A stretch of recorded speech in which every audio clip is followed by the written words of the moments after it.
ñu bindoon ci texte yi wax ne transport nekk na loo xam ne dañ ko réussir ci ay texte ak ay décret ak ay loi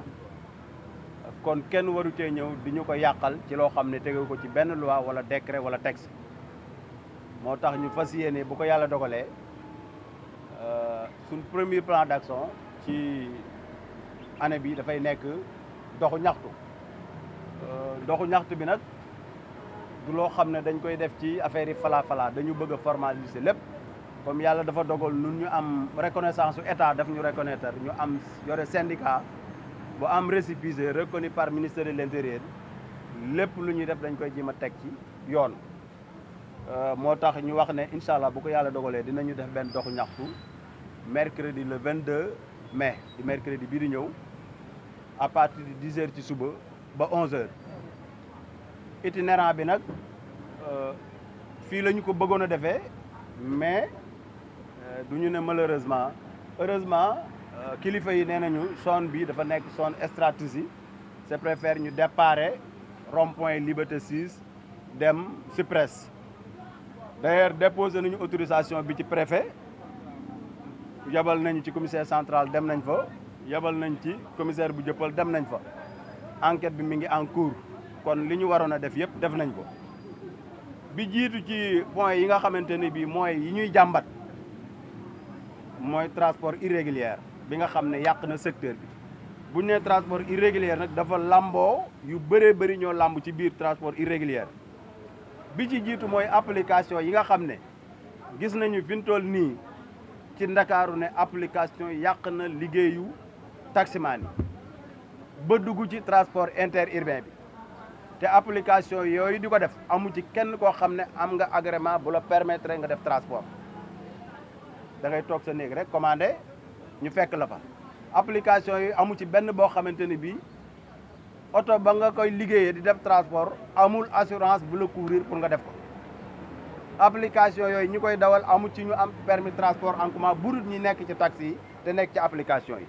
nun nag bañuñu application parce que xam nañ ne jamono ji fu ñu toll dañ nekk ci jamonoy mondialisation nit ñi dañu toog fi ñu nekk li ñu def ñu koy def par internet jamonoy digitalisation lañ toll mais li ngay def nga formaliser ko ni ma ko waxee sànq transport dafa nekk métier moo xam ne métier la moo xam ne lu ñuy làmbatu dañ koy jàng nekk ci loolu bokk na ci li waral ñu war a doxu ñaxtu bi incha allah mercredi le 22 10 heures à 11 heures départ rond-point Liberté 6 dem Pont Cyprès beneen bi ci topp mooy gis nañ ne moto yi di def transport ci dëkk bi jéggi na dayo duñ ne bari na jéggi na dayo waxatuñ sax concurrence déloyale bi muy def suñu métier mi mais cas agression yi bari na ci tellement que li ciy dee jéggi na dayo foofu ñu bëgg kilifa yi nga xam ne ñooy yor wàllu sécurité yi ñu jël seen ay matukaay fexe arrêté moto yu def transport di saluer bu baax gouverneur de la région de Dakar il y a 1 an et demi ci ginnaaw 2 ans defoon na benn arrêté wax ne bu benn moto supporté te ñaari nit mais ministre de l'intérieur sortant bi fi nekkan Antoine Félix Diome moom moo bafoué arrêté boobu parce que moo toog ci conseil interministériel au niveau de Diamniadio wax ne moom moo yóbbu borom moto yi ci président de la République dañ leen war a jàppale dañuy liggéey mais fan la ko teg gone yooyu dee ci tëli bi tey ji gisatuñu ko te ñu ngi ko ne dee ci tëli bi nit boo ko dee wutal liggéey dañu bëgg nga liggéey wutal ko liggéey ci lu formel moo tax ñu bëgg li ñuy wax moto buy transporter nit ñu jëlee ko ci Ndakaaru xajut ci benn région yàq na liggéey yëpp di rey xale yi ci nekk di sunuy doom ak sunuy jarbaat moo tax ñu bëgg ñu jël leen former leen dugal leen ci secteur formel jàngal leen métier ndax Sénégal rek moo ciy perte beneen bi li ci gën a doy waar ci moto yi doy dafa metti ba jéggi na léegi dayoo nekk dugg ci secteur bi di ko yàq mais aussi far di agresser taximan yi nekk ak ñoom ci tëli bi bay far di jàppanteek ñoom di leen sot ba di leen gaañ am na ci ñetti cas yoo xamante ni bii commissariat yi ko def mën naa ko situer waaw suñ demee ba nga nekk ci métier am jàmbur fekk ko ci yow li nga yor légalut nga fekk ko ci métier am jàmbur ba pare wëlbatiku di dal ci kawam mais ban réew la nekk te ku fay ñu ne da ngay fajal sa bopp fii yi ngeen fi gis yëpp oto yi ngeen fi gis yëpp taxi yi ngeen fi gis yëpp benn bu ci nekk ki koy dawal am na permis transport en commun ak libéré oto bi mu yor am na assurance 21 507 francs lay fay ñuy fay 1,5 milliard ak genn wàll weer wu nekk ci collectivité territoriale yi muy maire yi li ñuy wax droit de stationnement mais source de revenu yooyu fan la dellusiwaat loolu fan la jëmaat di fab sa xaay di ko sotti foo xam ne doo ci gis dara gisoo benn mairie boo xam ne defal na aire de repos taximan wala mu defal leen toilette yooyu yëpp bokk na ci nga xam ne bokk na ci doxu ñaxtu bi ñu xam ne war nañ ko def àllarba le 22 incha allah bu ko yàlla dogalee. transport interurbain bi mais li ñuy wax war gaynde bu ngeen ko xoolee war gaynde tur yi wuyu na boppam sénégalais yi ñoo war a xool seen bopp est-ce que transport bu tudd war gaynde rek nit war na ko utiliser. ba pare transport war gaynde dafa nekk phénomène bu doy waar parce que dafay rey ñetti transport lay rey war gaynde daf lay jëlee ca capitale régionale ba moo xam Touba la wala Dakar wala Thiès fu mu mën a nekk ba Kédougou da lay jëlee ci kër ga nga nekk andi la Dakar ci kër gi nga jëm si bu la doon jëlee Touba ma ngi la war a jëlee ca gaaru Thiès ba ana taxi bi la doon jëlee Touba ca benn quartier andi la ci gaaru Thiès bi lan lay liggéey bu la jëlee foofu andi la Dakar ana car Njaga Njaay wala biis wala mini car bi la doon jëlee Touba di la andi fii ana lim doon liggéey war gaynde bi jël na ko ana boo wàccee fii Dakar waroon a wàcc boo marisé mu yóbbu la ba sa kër Almadi wala Parcelles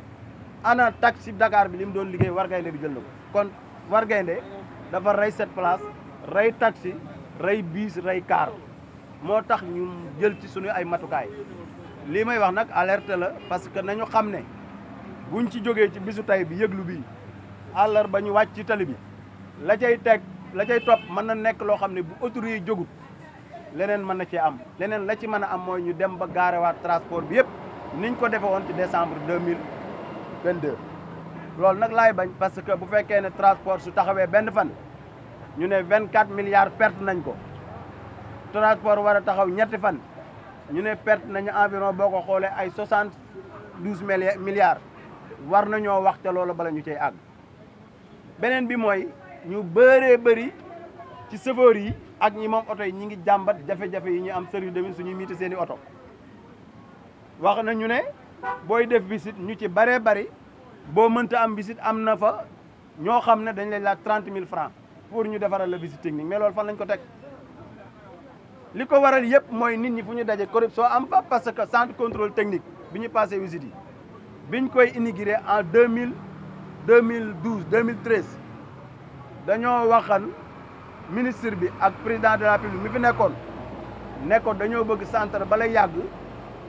14 régions yi Sénégal yëpp ma am ay centre mais malheureusement 2012 ba léegi defe naa ñu ngi ci fukki at ak ñaar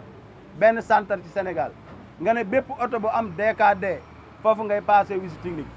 xat-xatloo boo fa am moo waral corruption ba am fa kon war nañu xoolaat centre boobu nañu koy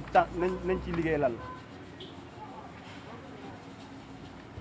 loolu bokk na ci point yi nga xam ne li ñu doon waxtaanee la aussi ñu gis ne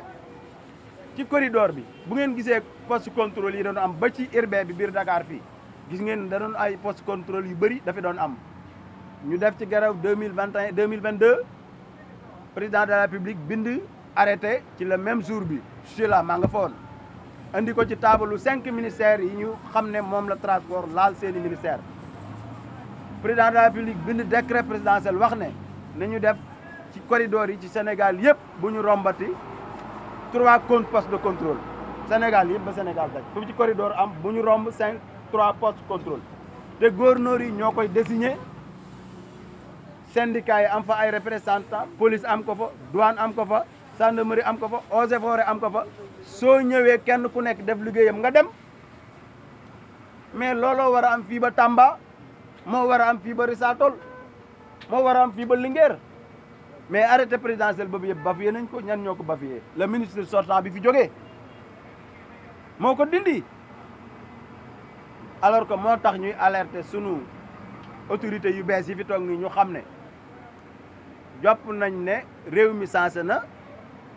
gouvernement bi sensé na transport dafa war a sensé ñun nag ay syndicalistes lañ suñ plan d'action li ci war a jiitu mooy bind nañu autorités yi yëglu nañu beneen bi mooy waxtaan ak nit ñi